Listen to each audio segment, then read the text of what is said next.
We've got some crazy news coming from the NBA today, and if we've learned anything about this NBA season, it's that literally anything can happen.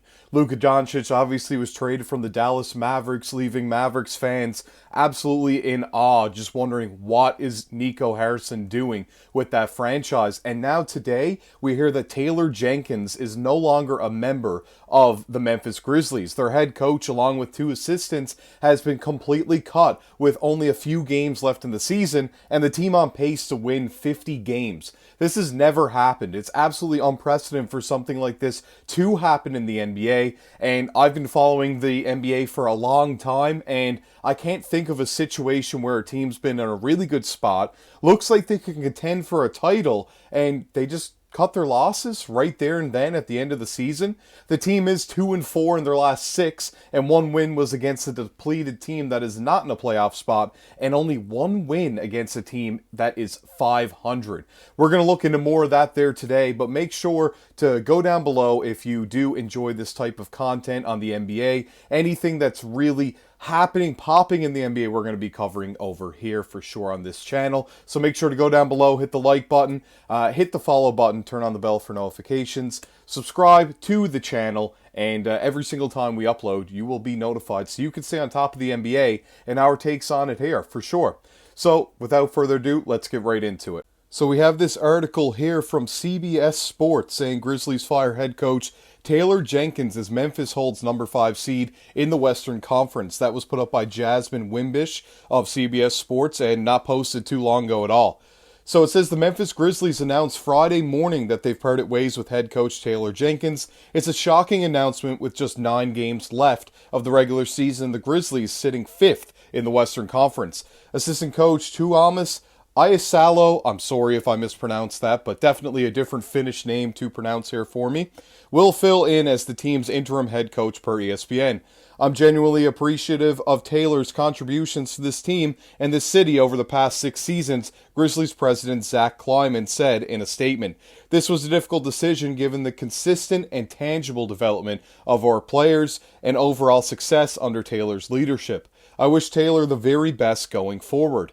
Jenkins has been the head coach of the Grizzlies since the 2019-20 season, otherwise known as the COVID or bubble season, and he's amassed a 250 and 214 record, which gives him a 53.9% win percentage as a coach and is the winningest coach in franchise history, leading Memphis to the postseason 3 times. This team in the past, ever since they've moved from Vancouver, even when they were Vancouver, the Grizzlies at that point in time, have never really had much success. It's been off and on. They had a little bit of success with an odd team when Pau Gasol was there, and then they had some more success when they had Rudy Gay, Marc Gasol, Zach Randolph. They made some moves, and that grit and grind Grizzlies team was also very good. But I mean, since then, they've had Ja Morant wins Rookie of the Year over an injured Zion Williamson. They got some new guys in, Jaren Jackson Jr., a former Defensive Player of the Year. Looks like he might win it again this season, and now making these coaching changes when they finally seem to have found a coach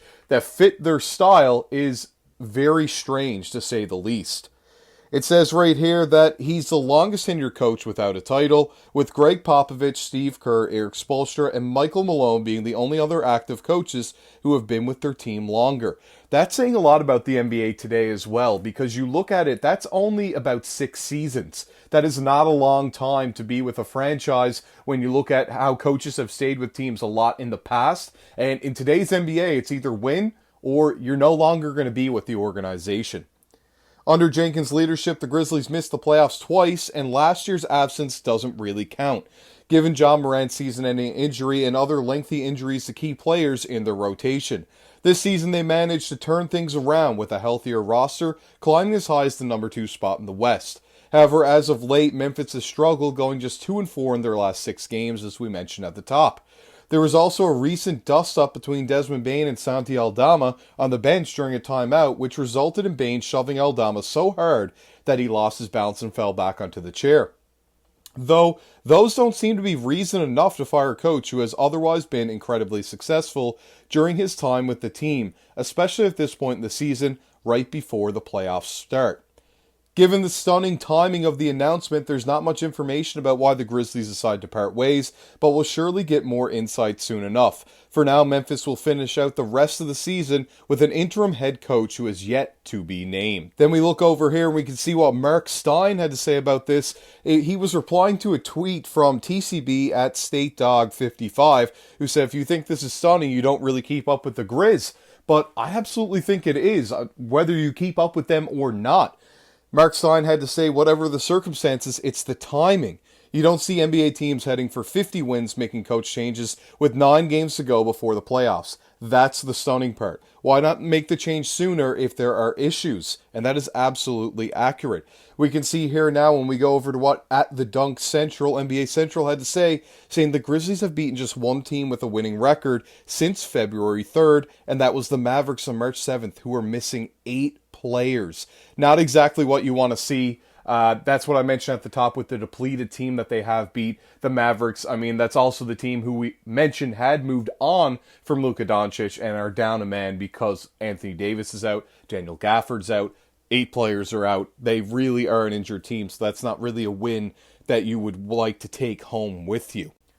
Overall, that leaves not just us NBA fans, but Grizzlies fans, of course, who are diehard in their city. They love the team, they're very passionate about that team, and everything that they could do this year is it seemed like a year that they could actually contend for a title. Now, Taylor Jenkins and 2 assistants are gone from the organization, and they're left with an interim head coach with very little time to really grasp everything. He was already an assistant coach on the team, but taking over a team and being assistant coach is really 2 different things, and we're going to see how that all plans out. Best of luck, of course, to the organization as they move forward. Very strange timing for everything to happen, and if there are any more major updates on that, we will keep you up to date here for sure.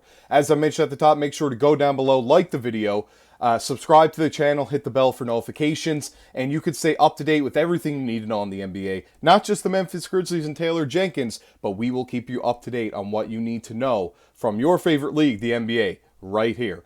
I can't wait to see you in the next video. This is Joey Mercer, signing off.